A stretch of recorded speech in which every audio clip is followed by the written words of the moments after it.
This is Valerie Klein's car, passing through the intersection of Main and Washington Streets in East Peoria, and the light is red. You're watching this from the perspective of the dash cam on East Peoria officer Devontae Tincher's squad car. He follows her into the CVS parking lot to start a traffic stop. You went through that red light. That left turn arrow turned red before you even got close to that intersection. No, it wasn't. It was yellow. No, it was not. I have it on my camera. Driver's license and insurance, please. There are two cop cars sitting right there. Okay, let me see it. I want to see it. No, you yellow. can see it in court when you get your ticket. Your license is right there. Why are you being so Your license. You know what? Quit being Me your license. Quit being or you're gonna go to jail. I don't know why. No, I can't go to jail. Yes, you for can. That. You're No, not for following what? a lawful command. I am following. Give me your license, or I'm gonna rip you out of the car and put you in handcuffs. Do you know Okay. I don't have to do that? 23. Go ahead and start me one more car. No. Okay, get out of the car. Yeah, well, you're going to be in trouble. I'm Yeah. taping this. Step out of the car. No, I'm not. No, I'm not stepping out of the car. I didn't do anything to be stepped out of the car. Are you Get out. Oh! Let's rewind. At 6:47:27, Klein makes that left-hand turn. Tincher approaches her car about a minute later at 6:48:36. Klein is forced to the ground less than a minute later at 6:49:31. So what happened in the space of 2 minutes? What we have here is failure to communicate. This is Western Illinois University Law Enforcement and Justice Administration Associate Professor Glenn Doherty. He's also a retired state trooper who led his district in traffic stops for much of his career. Over 33 years, if I hadn't made 10,000 traffic stops, I'd be surprised. Here's what he saw in that interaction. There was little chance for the officer to sit down and try to explain the who, what, when, why, and how of the traffic stop.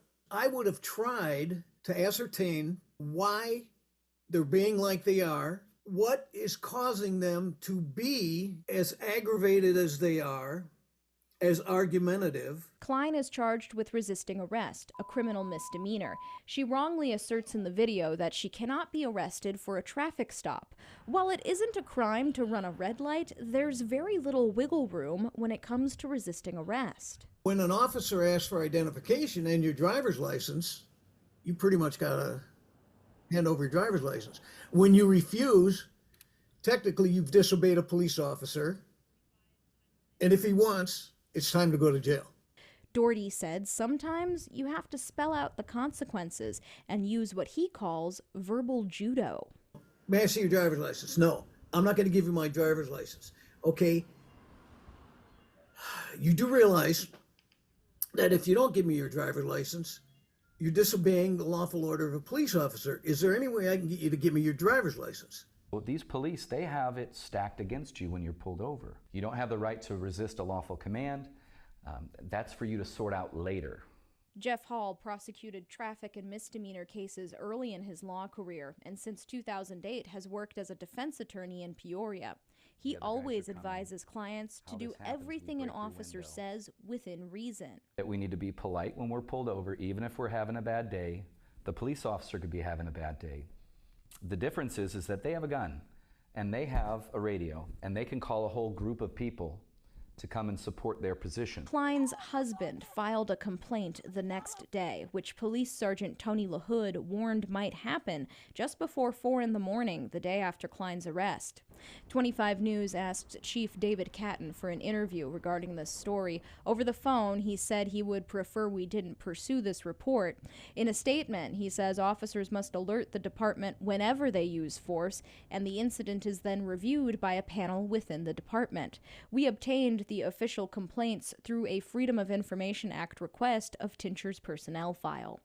Both Tincher's police report and the department's investigation focus heavily on the foul language and derogatory comments made by Klein after she was arrested. You're a disgrace to your race. Pulling people out of the car like that, you idiot. You're a idiot. In his report, Tincher writes that he gave multiple chances for Klein to hand over her license and that he advised her she was under arrest. By our count, he asks for her license 4 times. We don't hear him say the word arrest, but he could be referring to these comments. Give me your license, or you're gonna go to jail. Give me your license, or I'm gonna rip you out of the car and put you in handcuffs. While that seems like a minor difference in word choice, Doherty says those choices make the difference between a peaceful interaction and a confrontational one. There's a difference between walking up to somebody and saying, "Good afternoon, my name is Trooper Doherty with the Illinois State Police," as opposed to, "Give me your damn driver's license, your insurance card, and your registration. You have the right to remain silent. Shut up." He admits there are plenty of times when officers have no choice, but over the course of his career, Doherty felt it was better to avoid confrontation and prevent injury to the officer and the individual. Most times, he says he was not greeted with smiles when he pulled someone over. Personally, I would feel horrible if I took somebody out of a vehicle and I put them on the ground and they broke their shoulder. I mean, I would have trouble sleeping. The internal investigative report determined Tincher used the proper amount of force to effect the arrest and that the complaint was not sustained. However, Tincher was given verbal coaching on waiting for additional officers before taking someone into custody and on de-escalation. Klein disagrees with the findings and plans to file a civil suit against the department because of her broken shoulder. She feels Tincher was aggressive, unprofessional, and disrespectful, pointing to instances where he argued with her or made sarcastic remarks. This is your fault. You should have listened. Give me your other arm. To warrant this, I can't. You broke it. It's No, broke. I did. Why do you get that right? Because I'm a cop and you're not. At one point, he shows her the traffic violation caught on his dash cam. What color is this light right here? That is red, right? So you're sitting here arguing over nothing. I have spoken with Klein off camera, but she declined an interview with us on the advice of her attorney, who worries anything she tells us could be used against her in her pending misdemeanor charge. Illinois law states a person cannot be subject to arrest for resisting unless there's an underlying offense that they were initially subject to arrest for. Based on his viewing, Hall wonders if Klein was resisting arrest or not complying fast enough for Tincher. The officer appeared more on edge from the very beginning, and we don't know why. And she didn't help herself, but it looked like she was complying just a little too slowly for this officer. Klein was taken to the hospital in handcuffs. Her scapula and humerus bones were broken, and she has lost total use of her left arm for now. While investigating this report, we learned Officer Tincher began his law enforcement career in Peoria in 2021. He resigned from there in 2024 and came across the river. Nothing in his personnel file indicates complaints were made against him in Peoria, but in East Peoria, we discovered another complaint. Another woman claims she was stopped by Tincher and forcefully arrested within a minute of his approach. We'll show you that video and break it down tonight at 10.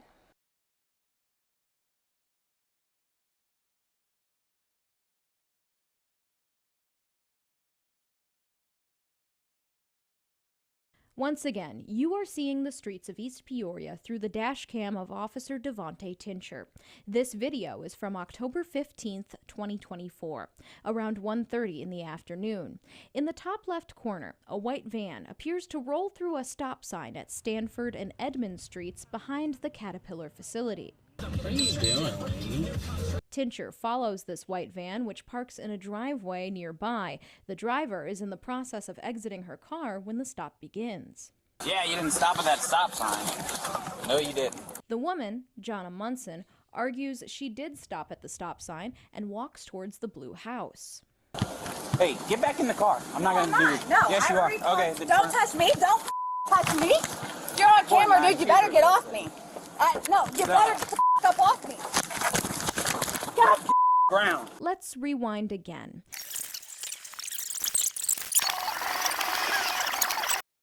Tincher spots Munson's van at 1:26:33. He opens his door at 1:27 on the dot. Munson is thrown to the ground about 20 seconds later at 1:27:21. Tincher calls in backup after Munson is on the ground. Several officers arrive to arrest her and put her in the back of his squad car.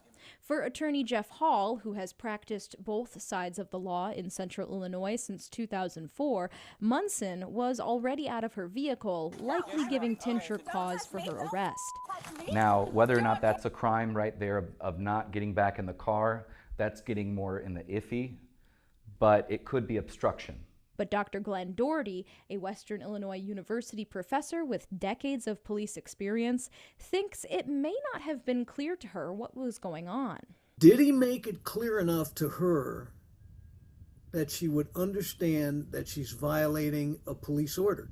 And then I just looked at him and I'm just like, I don't know, this guy's having a bad day or something. Munson thought since she wasn't pulled over on the street and she was already out of her vehicle, that she could leave. But that isn't true. So long as the traffic violation occurs on a public road, an officer can still conduct a traffic stop even if that person is on private property.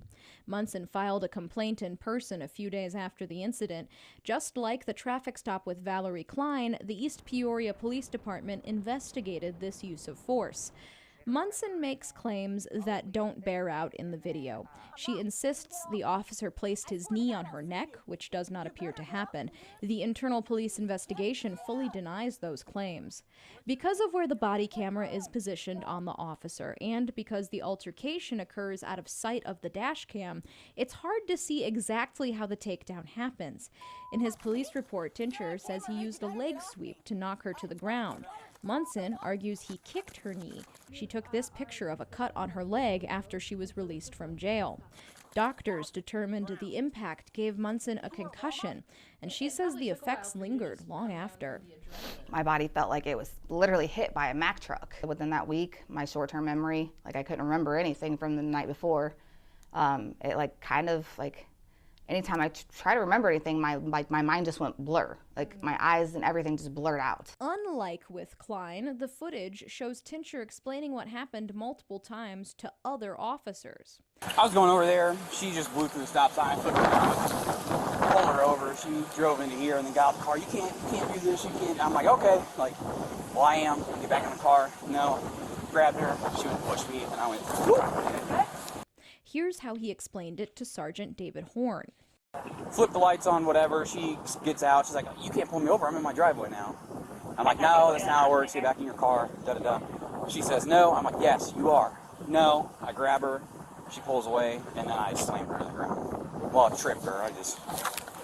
Munson did not push Tincher prior to her hitting the ground. At first, she places her free hand on his arm, but quickly pulls away. Here's how she described that moment. When I'm like, grabbed his wrist and I'm like, nope, let it go. And then it just... So you did have a moment where you were like, wait, I shouldn't do this? Yes. Okay. That's an officer. like no, that clicked in my mind. After she is on the ground, but before the other officers arrive to complete the arrest, Munson does push Tincher. That's a stop. You better get your knee off me. I'm going to tell you this. I'm going to take the out of you if you don't stop.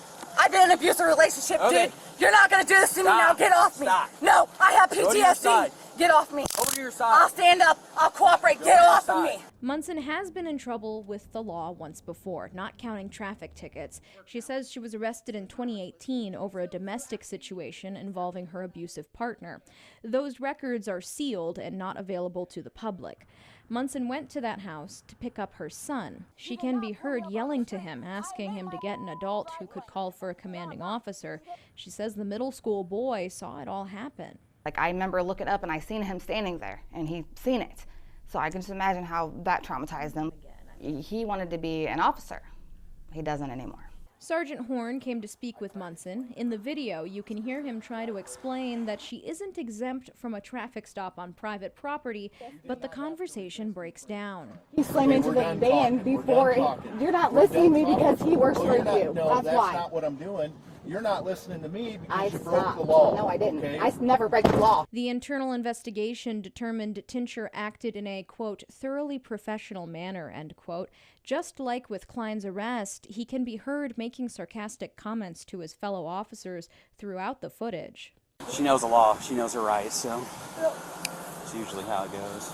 She said she has PTSD for whatever reason. And With her consent, officers searched Munson's purse and van. Later, at the jail, officers discovered a baggie of cocaine in her wallet. In the video, she sounds confused, and then minutes later, she tells Tincher, You're not going to believe me anyway, but I took it from my friend because she's addicted and I'm trying to help her, and I caught her with it, and I completely forgot that it was in my wallet. Munson stood by that story during our interview more than a year later, saying she was helping a close friend get sober to earn custody of her children. She was charged with possession of a controlled substance. The case is still active, but Munson was never charged with resisting arrest. That, though, doesn't change the legality of the cocaine found in her wallet, according to attorney Jeff Hall. Munson hasn't been drug tested either. Hall tells us that isn't unusual. Drug tests are completed at the hospital, not the jail. And since the officers didn't think she was under the influence at the time, they wouldn't have tested her chemically.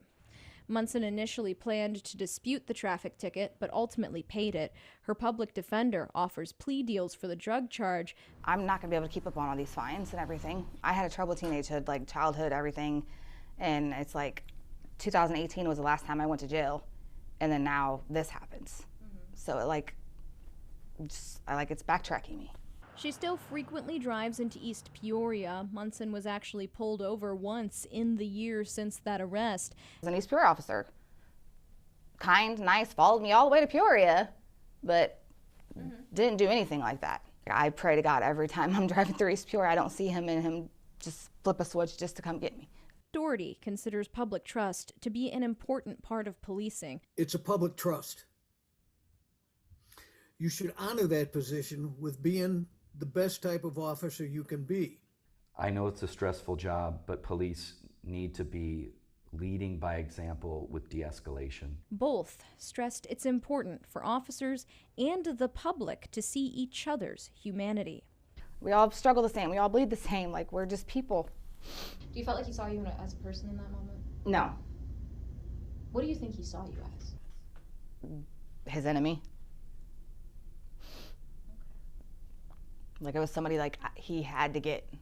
Both of these situations are complicated and based on decisions made in fractions of a second. You can find an extended version of this report on our website alongside all of the police footage we received and the police reports and internal investigation reports on our website, 25newsnow.com.